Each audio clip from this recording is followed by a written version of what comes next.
Hi friends, வணக்கங்க. இன்றைக்கி நம்ம என்ன பார்க்க போகிறோம் அப்படின்னா, நான் மீஷோவில் ஆர்டர் பண்ண அன்னார்கலி சுடிதார் எப்படி இருந்தாங்க பார்க்க போகிறோம். ஸோ வாங்க அது வந்து ஓப்பன் பண்ணி பார்க்கலாம். ஸோ நான் வந்து ஆர்டர் பண்ணி இப்போ 2 டேஸ் தாங்க எனக்கு வந்து ரிவ்யூ வந்தது இது. ஸோ பார்த்துட்டு ஓப்பன் பண்ணோன்னே எனக்கு ரொம்ப ரொம்ப பிடிச்சிருந்தது. ஏன்னா ஆக்சுவலி கிளாத் வந்து பார்த்திங்கன்னா ஒரு சூப்பராக ரொம்ப சாஃப்டாக நல்லா இருந்ததுங்க. அண்ட் உள்ளே வந்து நல்லா அழகாக வந்து லைனிங் கிளாத்தும் ஆல்சோ வந்து சூப்பராக ஃபினிஷிங்கில் வந்து கொடுத்துருந்தாங்க. எனக்கு மெயின் அந்த ஃப்ரண்ட்டில் இருக்க அந்த மிரர் ஒர்க்கு ரொம்ப ரொம்ப பிடிச்சிருந்தது. அண்ட் ஸ்லீவும் வந்து பார்த்தீங்கன்னா நல்லா ஃபுல் ஸ்லீவ் வந்து கொடுத்துருக்காங்கங்க. எனக்கு ஃபுல் ஸ்லீவ்னா ரொம்ப பிடிக்கும். நான் லாஸ்ட் டைம் வந்து ஒரு சுடி வந்து ஆர்டர் பண்ணியிருந்தேன், சேம் மீஷோலேருந்து தான். அது வந்து பார்த்தோன்னா உள்ளே இருக்க லைனிங் கிளாத் வந்து கரெக்டாக ஃபிட்டாகவே இல்லைங்க. வெளியில் வந்து கிளாத் நல்லா எக்ஸஸாக கொடுத்துருந்தாங்க. உள்ளே வந்து பார்த்தோன்னா ரொம்ப வந்து டைட்டாக கொடுத்துருந்தாங்க.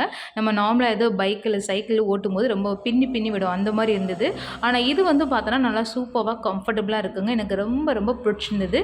மெயினாக அந்த mirror work and full sleeve and cloth எல்லாமே சூப்பராக இருந்தது. உங்களுக்கு இது பிடிச்சிருக்கா என்றதை சொல்லுங்கள். நீங்கள் நார்மலாக ஏதாவது ஃபங்க்ஷன் போகணும், இல்லை நார்மல் வியர் கூட இது தாராளமாக யூஸ் பண்ணிக்கலாங்க. ரொம்ப ரொம்ப நல்லா சாஃப்டாக வியர் பண்ணுறதே தெரியாது, அந்தளவுக்கு ரொம்பவே கம்ஃபர்டபுளாக இருக்கும். ட்ரை பண்ணி பாருங்கள். அண்ட் இது மாதிரி நிறைய வீடியோக்கு மறக்காமல் நம்ம சேனலை சப்ஸ்கிரைப் பண்ணிக்கோங்க, சரிங்களா? ஸோ நம்ம லாஸ்ட் டைம் போட்டிருந்த வீடியோவில் வந்து பார்த்தீங்கன்னா ஒரு சுடி வந்து ரிவ்யூ போட்டிருப்போம். அது வேணுன்றவங்க கண்டிப்பாக பாருங்கள். ஸோ நெக்ஸ்ட் வீடியோ மீட் பண்ணலாம் ஃப்ரெண்ட்ஸ். தேங்க்யூ. மறக்காமல் நம்ம சேனலை சப்ஸ்கிரைப் பண்ணிட்டு சப்போர்ட் பண்ணுங்கள். பாய்.